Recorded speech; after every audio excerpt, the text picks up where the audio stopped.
This is the Roots and All podcast, and I'm your host, Sarah Wilson. Join me as I talk about all aspects of gardening with some of the top horticulturists from around the world. I had a lot of feedback recently from people who've enjoyed the episodes featuring other gardeners and business owners who are trying to run green businesses. So I called on former guest and supporter of the podcast, Dave Woolmer. Dave changed career from law to gardening and has been forging ahead creating a business based on sound principles and horticultural excellence. Listen on to find out what he's achieved to date. I'm the very proud director and principal horticulturist of Greenheart Horticultural Services, and we're based in Crewe in Cheshire East. But since I was last on the podcast, I've had quite a significant career change. I was previously a solicitor in private practice, specialising in high-value claimant medical negligence cases, and had worked for quite a number of firms, and essentially got to the point in my career where there was a staff meeting one day and my supervising partner actually said to a colleague, a newly qualified solicitor, who was complaining about the case management system that we used. My supervising partner said to her, well, this is a problem you're going to have for the next 35 years. And that actually made me feel physically sick, the thought of being in legal practice for another 35 years. And I think that was a bit of a first alarm call that actually I needed to start to think about what I really wanted. Did I want to double down and follow the career path of working my way up through the different levels to reach partner? Or did I actually want to look at doing something that I enjoyed more? And I think I'd always envied people that said, oh, I love my job, and they were always kind of bouncing out of bed in the morning to go to work. I'm very much a morning person, but as time had gone on in my time in legal practice, I'd started to become less interested in getting up in the morning to go to work. And so I came to the realization that really I needed to do something and stop moaning about the situation, actually take ownership of my own situation and do something to change it. So I reached out to a couple of podcasters. Well, I got very different responses from the two different podcasters. One gentleman, whose name I won't mention, was very negative about the whole idea of career changing into horticulture, and essentially suggested that he just did it as a way to hide in people's gardens and that it wasn't really a viable career. And then I got an almost polar opposite response from a lovely lady who runs a podcast. I don't know if you know of her. It's a little podcast called Roots and All. No, I've not checked that out. I'll have to have a listen. No, I definitely recommend it. It's worth a listen. Yes, you very kindly agreed to mentor me. I had said that actually, knowing that obviously people's time is very valuable, I'd sort of reached out and said, would you mentor me? And I'd be very happy to pay for your time. But you very, very kindly said, no, you'd be happy to give me some advice and that you wouldn't want to be paid for it, which is incredibly kind of you. And I'm incredibly grateful that you did that. And essentially we sat down and had a Zoom meeting. And I came off that feeling really quite enthused that actually I could make horticulture a viable career. So I decided that, right, okay, it will be a 5-year plan to get out of law. I'll start to reduce my days in legal practice and build a side hustle, essentially, build a business on the side. So I set up a Facebook page, agonized over the business name because I wasn't sure if the average Joe or Josephine in the street would understand what horticultural services meant versus what gardening services meant. So I ummed and ahed about what do I call the business, but ultimately felt that horticultural services was more what we were going to be doing. And so the Facebook page was set up and I started sharing posts of work I was doing in my own garden effectively into different local groups. And it very quickly took off. And the long story short, my 5-year plan to get out of law, basically, the Facebook page was started in June. By August that same year, I had left legal practice and gone full time. And we've pretty much been flat out ever since. We're now up to a team of, well, we've got 2 teams of 2 gardeners, me and my apprentice, plus a senior horticulturist and another trainee. who've very recently joined me. And I feel like we've got a really, really excellent team. I'm genuinely very enthused about the team that we've got. I'm very proud of the team that we've got. And I have a wonderful admin who does part-time hours for me, who, as it happens, previously worked for the wonderful perennial gardening charity that you probably know of and many of the listeners might have heard of. So I've been incredibly lucky, really. Obviously, it's been hard work, but I think if you find something that you're enthused about, then all the hard work and effort is really worth it. And it's incredibly rewarding to do what we do most of the time when it's not absolutely lashing it down and freezing cold. What I liked about you when, we used to communicate before that chat, and I got the impression that you don't do very much by halves. So I felt that whatever you chose to do, you would really make a good go of it. You're very methodical and you really do things, from what I can see, belt and braces. And as predicted, I think you've gone to town with your business and you've done everything really, really well, which just shows, I suppose, the importance of planning and the importance of checking everything's in place before you make that leap. I know some people do it and, they just go for it and they say, right, okay, it's fine, I'm just going to do it. And to help with the consequences, let's just make this work. But your approach has really paid off in a very short time. You always obviously were a very keen and talented gardener. How did you go about increasing your knowledge around horticulture in order to start the business? Because I know for some people who go into it as a career changer, you can suffer from imposter syndrome. You can in any business. But how did you get to the point where you felt confident in going to people's gardens and saying, right, this is what I advise we do here? I think imposter syndrome is something that always follows you around. Interestingly, I once saw a comedian that said, do you know who doesn't suffer with imposter syndrome? Imposters. So the fact that you're suffering with imposter syndrome probably means that you actually care about what you do and you want to do it right. So I think from that perspective, it's probably a good thing, because obviously what I never wanted to do was to kind of go and hold myself out as being the oracle, knowing everything about everything, because I don't think that anybody ever can know everything about everything. I think it's always a learning experience, and I'm very keen to continually educate myself on new practices and on how to do things better, and the same with my team as well. When I came to horticulture from the sort of the amateur, in inverted commas, perspective, basically when I bought my first house, I was mid-20s and bought a property that was an ex-local authority property that had a long, thin garden, and it had got a mature apple tree, a mature cherry tree, and a mature damson tree. And so they needed renovation, and so I kind of learned how to prune them properly.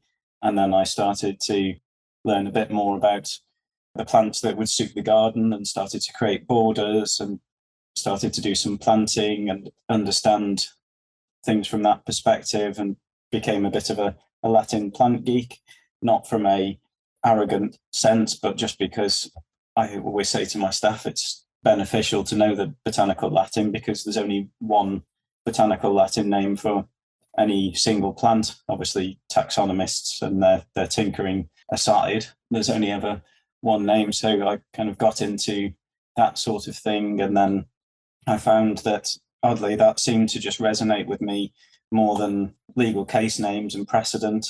And I kind of got heavily into the propagation side of things. I had a small, I think it's a 4.5 foot square greenhouse, polycarb greenhouse, for a birthday one year, and started to propagate lots of plants. I ended up growing a lot of bedding plants and tender annuals for my wedding, and did lots of displays in wine crate boxes for centerpieces for my wedding day, which was lovely.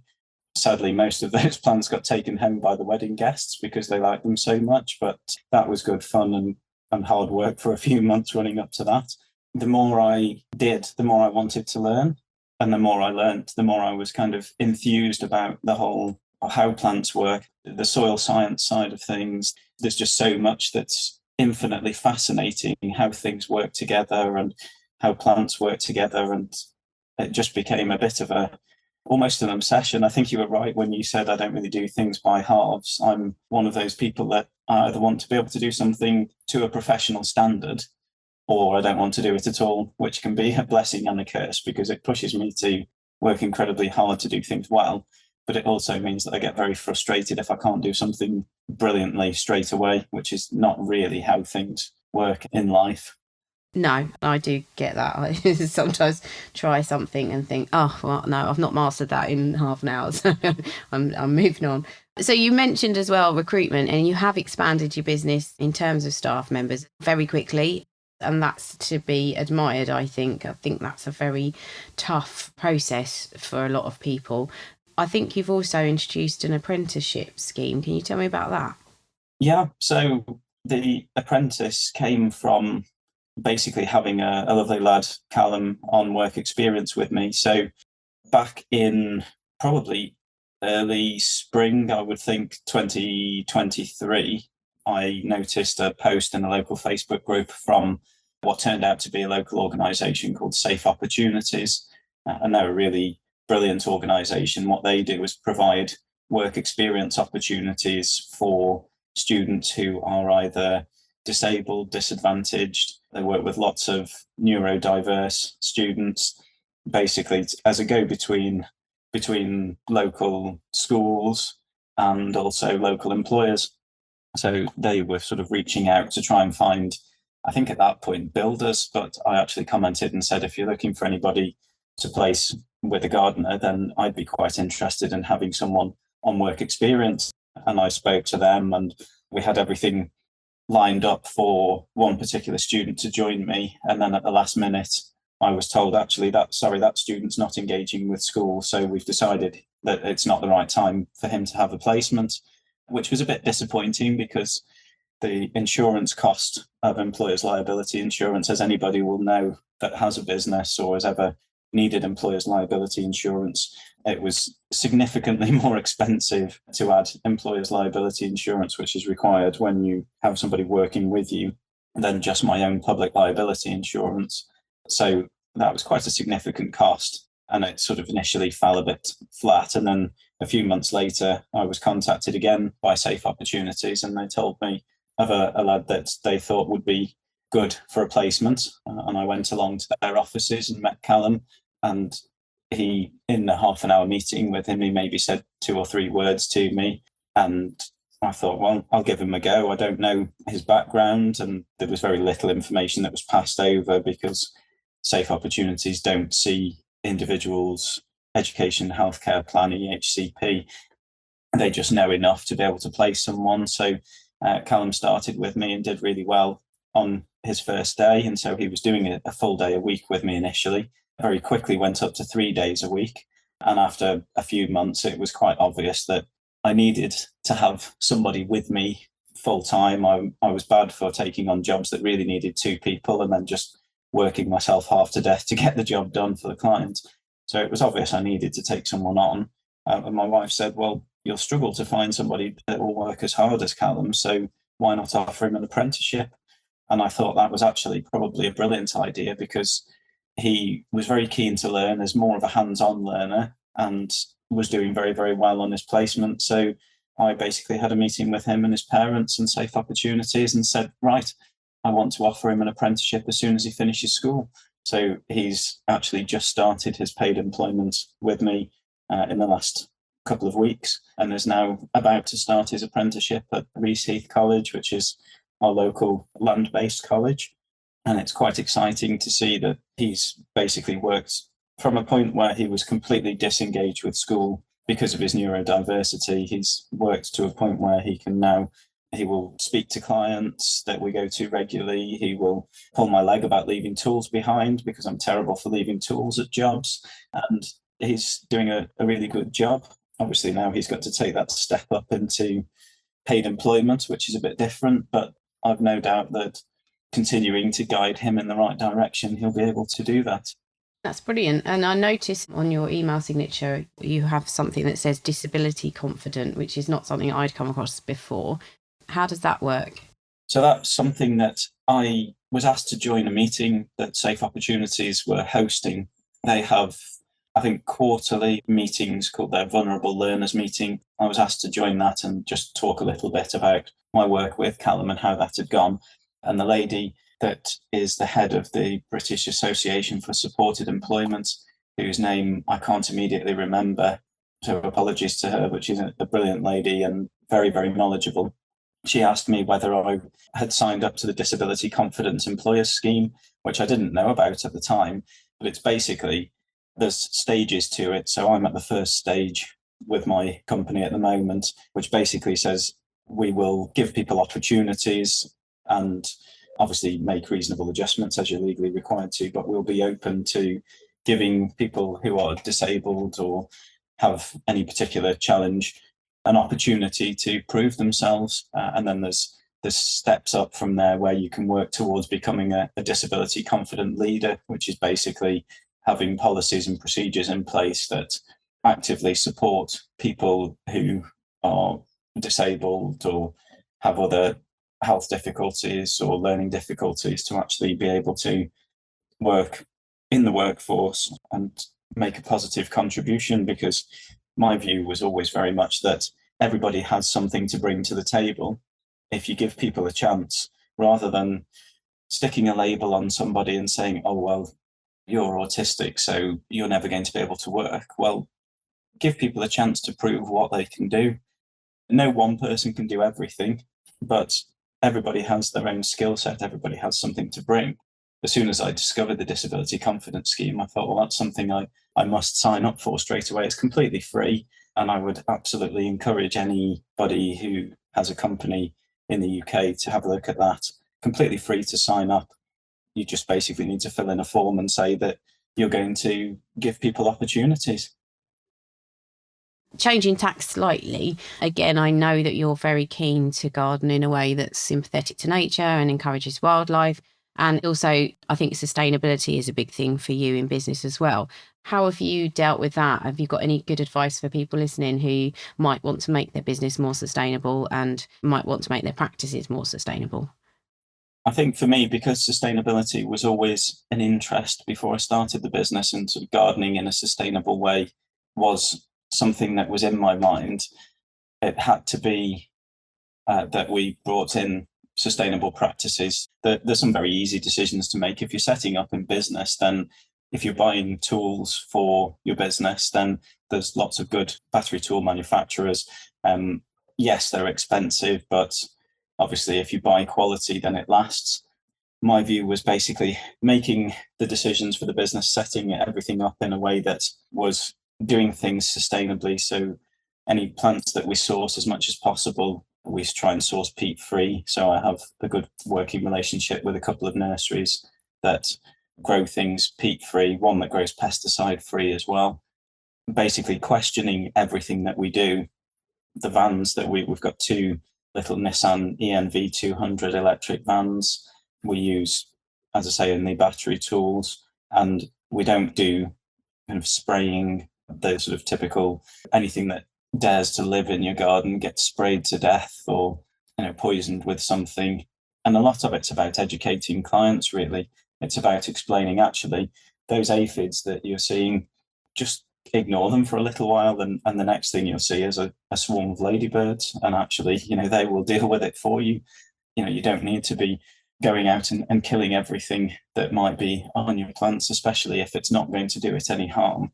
So I suppose my advice really is be prepared to walk away from jobs where people are absolutely adamant on you doing things that don't sit with your ethics. I know it's very difficult to do that, especially when you first start out in business. And yes, I was absolutely guilty of taking on any and every job because I had to make the business work. It had to pay the mortgage. But as time's gone on, I've realized that actually there's certain jobs that we don't want to be doing because it doesn't sit with our ethos. And if it doesn't sit with our ethos, we shouldn't do it because we won't do it well. If it's something that sits well with us, then we'll do a much better job. And generally speaking, clients that share your own ethos will find you. And I suppose we sort of take the hard decisions in terms of sourcing things in a sustainable way, sustainable tools like the battery tools.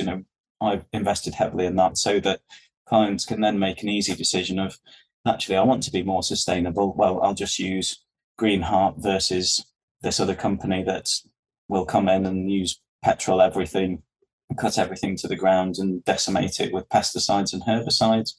So I think it's all about thinking about what your ethos is and actually being bold enough to stick to it, because there is a great demand for things done in the right way, and you don't have to be preachy about it. I always say to clients, we're not the head gardener, you're the head gardener. My job is to come in and, yes, maybe give you advice and say, actually, have you thought about doing this? Have you thought about this plant there? But if they say, absolutely no, that's not what I want, then assuming it's possible and appropriate to do what they want, then we'll do it their way. As long as we've given them the right advice, our job's not to come and take over. It's really impressive that you're sticking to your principles and communicating that well to clients so that you're getting the right people. And that's really to be commended, absolutely. So the other thing I was going to ask you, sometimes the longer way round can cost more money. Being sustainable, let's face it, sometimes can be more money. It's probably more expensive to buy an electric van than it is to buy something that's 15 years old and is chugging along on diesel. In terms of running a business profitably, I don't imagine you're the sort of person who keeps absorbing costs and chucking good money after bad. So for anyone listening, I think they could take heart from the fact that clearly you are managing to do this in a way that's revenue generating and that's profitable. Yeah, absolutely. Ultimately, it is a business. It's a for-profit business. I do have a community interest company, a little plant nursery. That's maybe something to chat about at a later date. But the horticultural services business is very much a for-profit business. So ultimately, if the business doesn't make money, then I can't pay people's wages, and we all end up without a job. So it all has to make money, and we have to charge fairly, but have to charge in a way that's fairly to us as well as to the clients. And we have to be sort of mindful as to how we do things and the costs that we incur. But I think sometimes people almost think of making profit as being like a dirty word, and it's not, because the more money that the business makes, the more I can pay my staff, the more I can pay myself, of course, and the more we can do. As the business grows, we can get to more people, and then they'll have their gardens cared for in a more environmentally conscious way. But it is absolutely possible to run a business in a way that, yes, makes profit, but also doesn't do it in such a way that decimates the environment. I said when I first started the business that gardening shouldn't cost the earth. Why would you want a garden that's, yes, looks beautiful, but you're using so many resources to keep it like that it's absolutely, just outsourcing the damage elsewhere, out of sight. It is possible as long as you're sensible. I mean, the electric vans, actually, they're fairly reasonably priced, and people can ultimately finance vans and things. It's just about making sure that you're sort of expanding in a sensible way. You're putting money away to reinvest into the business, and that you're researching and making sensible decisions, not rushing into things, but equally not being paralyzed by spending forever deciding one way or another. The business does have to move forward, but no, I think everybody listening should take heart that you can absolutely run a profitable business in a way that doesn't decimate the environment.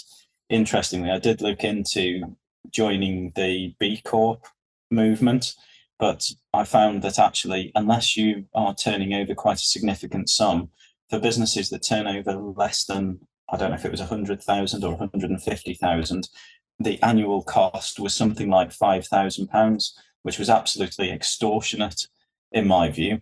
And I think thousands of pounds just to put a logo essentially on your website and your email signature to say we're doing things environmentally consciously is a disincentive, really. So I really do think that the B Corp people need to wake up and look at the smaller businesses, because I think the statistic is 95% of the businesses in the UK are small businesses. But it's absolutely possible to still run the business profitably and sustainably. And I also think part of the sustainability comes from how you look after your staff.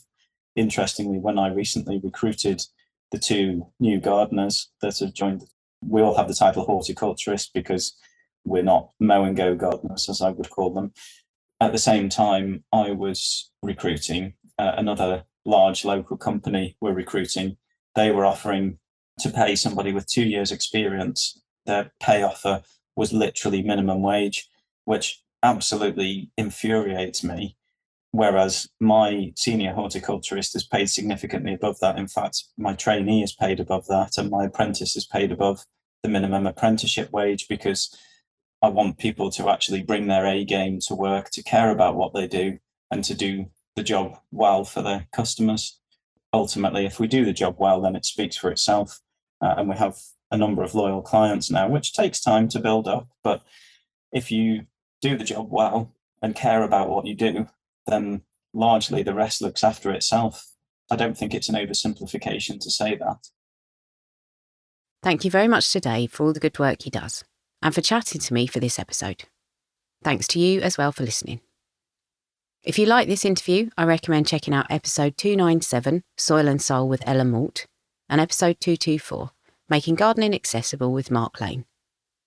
You can download or listen to the podcast direct from the website rootsandall.co.uk. Please also check out my Patreon, where you can make a one-off donation or take out a monthly subscription to help support the podcast.